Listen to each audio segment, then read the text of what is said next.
लाख के करीब जो है सैंक्शन पोस्ट खाली पड़ी हरियाणा सरकार में। और ख़ास तौर पे जो एजुकेशन डिपार्टमेंट है, यूनिवर्सिटी हैं, स्कूल हैं, 50% सैंक्शन पोस्टें खाली पड़ी। हालांकि इनका ये वायदा था 2 लाख नौकरी देंगे हम, और 1,20,000 जो HRM हैं उनको पक्का करेंगे। HPSC का मामला आप लगातार उठाते हैं, अभी भी 22-23 दिन हो गए, पंचकुला में काफ़ी युवा बैठे हैं कि पद खाली छोड़े जा रहे हैं। हज़ारों पद ऐसे हैं जो खाली छोड़ दिए, उनकी भर्ती नहीं की जा रही। हालांकि भर्ती प्रक्रिया वो पूरी करने की कह रहे हैं, लेकिन पद खाली छोड़ देते हैं। इस पर आप क्या कहोगे? उसका ये है कि 2 लाख के करीब जो है सैंक्शन पोस्ट खाली पड़ी हरियाणा सरकार में। और ख़ास तौर पे जो एजुकेशन डिपार्टमेंट है, यूनिवर्सिटी हैं, स्कूल हैं, 50% सैंक्शन पोस्टें खाली पड़ी, 50%। मतलब पूरे हरियाणा परिस्थिति ये हुई है, अस्पताल में जाओ तो डॉक्टर नहीं, स्कूल में जाओ तो मास्टर नहीं। और जो थोड़ी बहुत लगी हैं, हालांकि इनका ये वायदा था 2 लाख नौकरी देंगे हम, और 1,20,000 जो HRM हैं उनको पक्का करेंगे, लेकिन कोई नौकरी नहीं। थोड़ी बहुत जो लगी हैं वो आप उनका चयन देखो उठा के। जो ये आप कह रहे हैं ना कि क्या हो रहा है, सिर्फ इस वास्ते हो रहा है कि बाहर के लड़कों को नौकरी लगानी।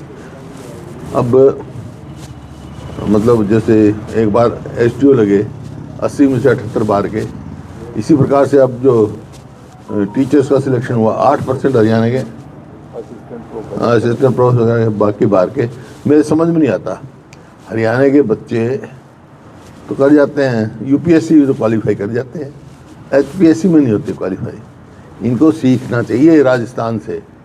राजस्थान में जो है, क्योंकि जो और प्रदेश हैं, तमिलनाडु है, कर्नाटक है, पंजाब है, और ऐसे हैं जिनकी भाषा अलग है, वो तो अपनी भाषा के भी पेपर लगाते हैं, उसमें भी नंबर लगते हैं।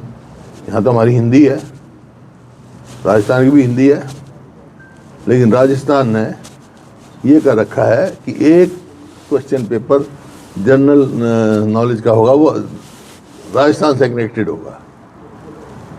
तो एक वो तरीका है उनका। तो आपकी मांग है स्टेट का जनरल नॉलेज? नहीं, मतलब बच्चों को क्यों नहीं नौकरी मिल रही? बाहर के क्या ज़्यादा क्वालिफाइड है हमारे से? क्योंकि यहाँ नौकरियाँ बेची जा रही हैं। इन्होंने तो हरियाणा पब्लिक कमीशन का चेयरमैन भी हरियाणा का नहीं मिलता। ये जो चेयरमैन लगाए जा रहे हैं, खासकर ये नौकरियों के भर्तियों के मामले में, SPSC का चेयरमैन भी जैसे बाहर का है, MP दीपेंद्र हुड्डा भी मांग कर चुके हैं कि स्टेट से होना चाहिए।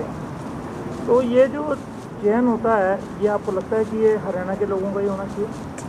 नहीं, प्राथमिकता होती है सब स्टेट करती है। बताया ना, राजस्थान का भी एग्जाम्पल दिया आपको। चेयरमैन हरियाणा का होना चाहिए, क्यों नहीं होना चाहिए? क्या हरियाणा में काबिल नहीं है चेयरमैन के? या तो ये कहे भाई काबिल ही नहीं है। अब देखो ना, ये तो ऐसी परिस्थिति हुई है, चंडीगढ़ के बारे में ही हो रहा है, जो पता ही नहीं चंडीगढ़ किसका है। चंडीगढ़ का आपने पता किया सर कुछ अभी तक क्या अपडेट हुआ है? जैसे विधानसभा के बीच में बातचीत बनना है, पता ही नहीं। मैं तो कई बार सवाल पूछा है, भाई ये बताओ चंडीगढ़ हरियाणा की राजधानी है कि नहीं है? क्योंकि हरियाणा गवर्नमेंट ने एक सर्टिफिकेट दे दिया कि Chandigarh is not territory of Haryana. नहीं, क्योंकि नौकरियों के मामले में SC BC even lower judiciary में भी जो चंडीगढ़ में बच्चे हैं, वो हरियाणा रिजर्वेशन में अप्लाई नहीं कर सकते। कहाँ जाएंगे वो? क्योंकि हरियाणा गवर्नमेंट ने एफिडेविट दे दिया Chandigarh is not territory of Haryana. जब चंडीगढ़ हरियाणा की राजधानी नहीं है, तो पहले तो कह रहे थे हम जमीन लेंगे, यहाँ अपनी विधानसभा बनाएंगे। अब उन्होंने मना कर दिया। खैर ये लंबा इशू है, पर 2200 को बात करेंगे पूरा। सर, अब जो पेपर इशू तो बड़ा बन गया जी, है ही बड़ा, छोटा क्यों है? तो आज ही कर लो। नहीं, बातचीत बता दी मैंने, जो बता दिया। सर, अब भर्तियाँ की प्रक्रिया जो है वो शुरू हो गई है। पहले टेस्ट हुआ था CET का, अब कई हज़ार भर्तियाँ निकाल दी हैं, अब उनके लिए आवेदन मंगाए जा रहे हैं। और इस साल कह रहा सरकार कई हज़ार भर्तियाँ इस साल कर दी जाएगी। पिछली बार भी तो करी थी इन्होंने। कितने % आए हरियाणा के? 8%। लक्ष्मी योजना के तहत जिस सरकार से 2100 रुपये देने की बात कही थी, और अब सरकार द्वारा कहा जा रहा है कि 1100 रुपये उनको अकाउंट में दे जाएंगे, 1000 रुपये की FD। ये जो है इवेंट मैनेजमेंट की सरकार है। कहते कुछ है, करते कुछ है, करते कुछ नहीं।